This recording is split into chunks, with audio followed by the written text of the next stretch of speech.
So Konami have re-released the Epic Barcelona pack, and two of these are players I have a lot of experience with. I've got about 100 games with Deco, about 500 games with Eto'o, and he's scored nearly 400 goals and 500. And when you've got a lot of strikers like me that you can rotate in and out, that's an impressive record because none of them really play 90 minutes. So we'll start with the Eto'o build. So this is what I'm using at the moment, but I wouldn't recommend this build. Not that he performs poorly, but if you go into the build, you can see there's a major issue. I've too much lower body strength and dexterity. It's getting capped. So if I were to change my manager to we need one with below 88 proficiency. So as you can see here, we've changed the long ball counter with Simeone with 85 proficiency, and if you look at Eto'o's speed, it's still 101 on speed and acceleration, so the build is incorrect. So I'm going to show you the alterations I'd make to make this guy even more effective. So going with the build I have frees you up for 6 extra points. So there's a few options you can use.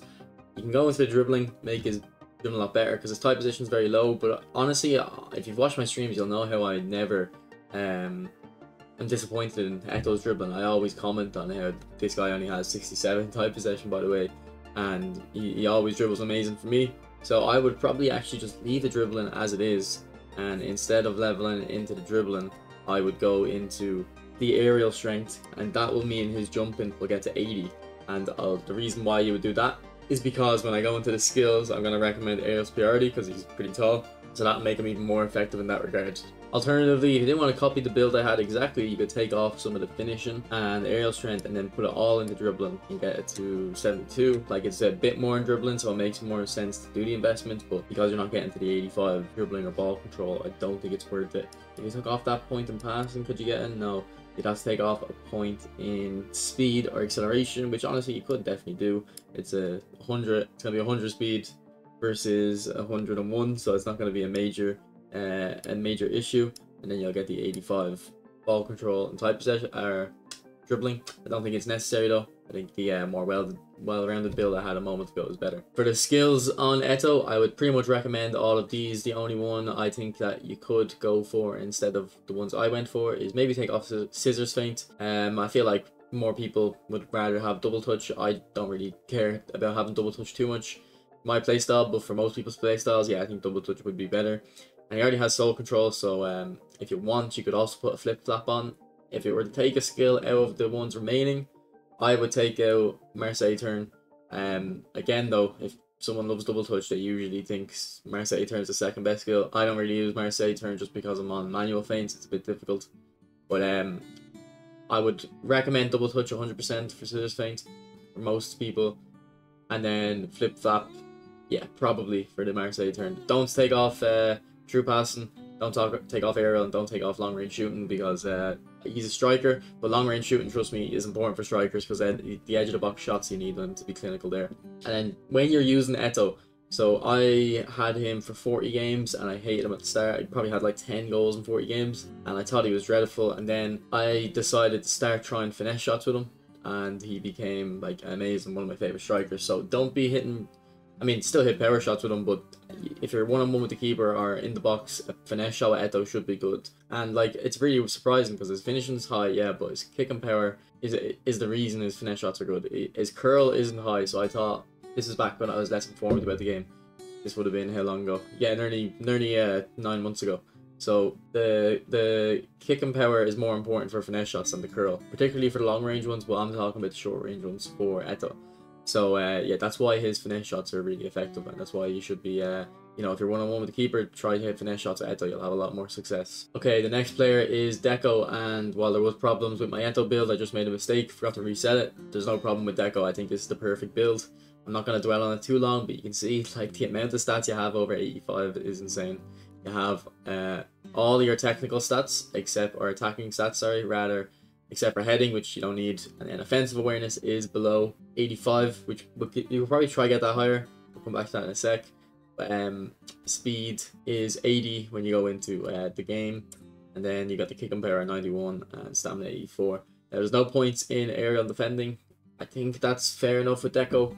I think it's just because he's so gifted in the attacking stats. I didn't want to waste any points into defending. You could though, if you wanted to, take off a point in dribbling or take off a point in passing and get 1 point into defending. It'll give him 70 aggression. the moment he's on 69. I don't know if 70 is going to be this major kind of, needle mover, but I think obviously having aggression is more important for your kind of forward midfielders of any of the defensive stats. So if you want that offensive awareness to be 88 for the boost as well, or rather 85 for the boosts, you can also take off 1 point in dribbling and 1 point in passing, and you'll get it to 85, and then we'll go to boost to 88. Okay, where to play Deco? Like, we haven't leveled the defending, so I don't know if it's kind of comfortable playing him in centre mid. You can see Xavi has better defensive stats, and I'd come for playing Xavi as a CMF. I kind of wouldn't really play him deep. I think AMF is his best position, although the lack of playstyle can be a problem. So if you were going to play him CMF, a formation like this, where the CMF is pushed up high and you're just trying to win the ball high up the pitch straight away, can be good. And then when he has the ball, one up high there, he can influence the game in the final third very quickly. So he's got very good stats. The skills I want to put on him, I haven't gotten around to put the skills on. We've started Project Deco on stream. If you're watching, we're putting the skill trainers on him. So I think the first 3 skills that you should be looking for are double touch, soul control, and flip flap. Get the level 3 double touch, because he's got all the other kind of skills you would need by default. So I think it is worth putting 3 skills on just kind of for one thing you're looking for. He also does have long range curler, so if you get soul control on him, and if you look at his stats, 94 kick and power, 93 curl, 88 finishing, he'll have insane knock-on finesse shots. I don't know, is there any other player we can compare him to? Like, Hullet's really good at the knock-on finesse, and he's got much better stats than Hullet, so he'll be a really good player for the knock-on finesse. Then you'll have 2 skill slots. I went with gamesmanship, then that was just randomly put on, but I do think I'm pretty happy with that, so I'm probably going to keep that. You could also put interception on, although, his defense stats are very low. The skill is more important, but I don't know if it can compensate for that low defending stats. Okay, the next player we're going to talk about is Edmilson, because he was in a pack I was spinning for. I don't know if this pack came out before. I think Eto'o came out and Deco came out in some other pack. But there was Edmilson in a pack I was spinning for, and I was shocked, because I thought he looked terrible. Look at his skills, he doesn't have many skills. And his stats didn't look particularly impressive either. So I didn't spin for him, but to be honest, a lot of good players use Edmilson, and anytime I play against him, he always plays pretty well. So he's not a terrible player. So I went on eFootball Hub, and this is the build I went with. So you can see 90 speed, it's going to look pretty good. This is before the boosts. We've still got the tackling to 87 to get that to 90. And then speed 85. Kick on power will make that kind of compensate for that low passing. And actually we've got 1 extra point, which we can put into, we'll put it into passing. This is what his card looks like. Got the 80 ball control on the dribbling, the 5 points into aerial to get the jump to 85, and then goes to 88. So yeah, impressive card overall. Like, that speed on an Anchorman, I don't think I've seen that before. I've always said Anchorman doesn't really need much speed. To be honest, recently I have noticed though, I kind of refuse to play my Showtime Rodri, because he's pretty slow. Roberto is the only one that can really get into my team now. I do think it's not the most important stat on an Anchorman, but it is definitely something you would need to a certain level. So I do think having 90 speed might be overkill, but I mean, it won't be a problem. I think you could make it work. If you want though, you could take off this dribbling, these points in dribbling, and go into defending, purely make them defensive. I don't think it's necessary. I think once you're above 90 defending stats, you're usually okay.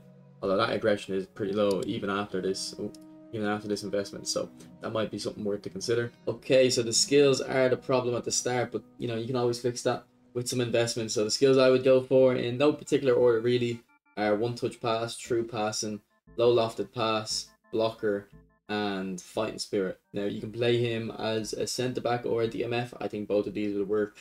Or these skills recommendations would work in either. Same with the training recommendations. Even if you have full intentions to play him centre back, I still think true passing is probably one of the better skills to put on him, just because there's not much else. Like, he's got a decent amount of the skills you want. Low lofted pass, very good if you've been watching me for a while, particularly for the players that are in your back line. And then DMF would be kind of where the last player that the low lofted pass is worth using on, because you're trying to basically, the low lofted weighted pass combo is you're trying to pass it to your strikers by hitting it over your opponent's midfield and back down again, or it can get intercepted. But the reason you need it for low lofted is that the ball travels quicker.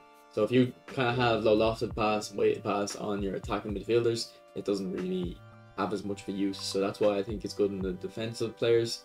I think Edmilson fits into that criteria. So overall, not a terrible pack. Would I recommend spinning? I don't know, Eto'o is really that good.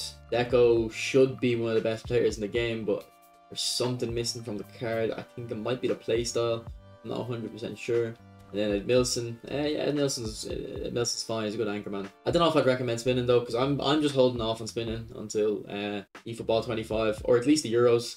We'll see what the Euros brings us, but mainly until eFootball 25, because I feel like we're gonna get better players then. So yeah, that's my opinions on the cards. I hope you like the training guide.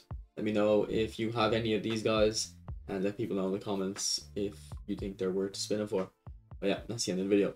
Thanks for watching. Bye.